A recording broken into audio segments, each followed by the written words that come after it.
India में आंध्र प्रदेश के जिला करनूल में एक बस एक मोटरसाइकिल बाइक से टकरा गई। इस हादसा एक्सीडेंट की वजह से बस में आग भड़क उठी। आग ज्यादा बढ़ने की वजह से 19 आदमियों की मौत हो गई और मोटरसाइकिल चलाने वाले की भी मौत हो गई। इस तरह से इस एक्सीडेंट हादसा में कुल पूरे 20 आदमियों की मौत हो गई।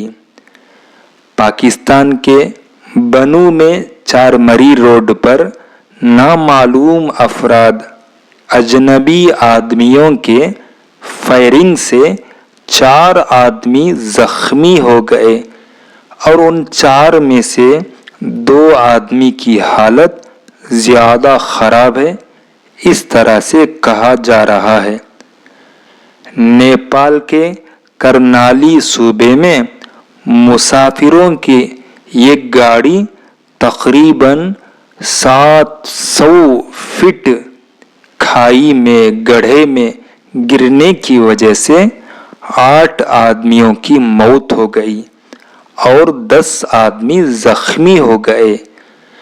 यूक्रेन में रूस रशिया की तरफ से ड्रोन और मिसाइल से हमला हुआ, जिसकी वजह से 3 आदमियों की मौत हो गई और 17 आदमी जख्मी हो गए। दोस्तों, अगर आपको मेरे इस न्यूज़ बोलने का अंदाज पसंद आया हो तो वीडियो को लाइक करके हमारे इस आसान न्यूज़ चैनल को सब्सक्राइब करके जुड़ सकते हैं।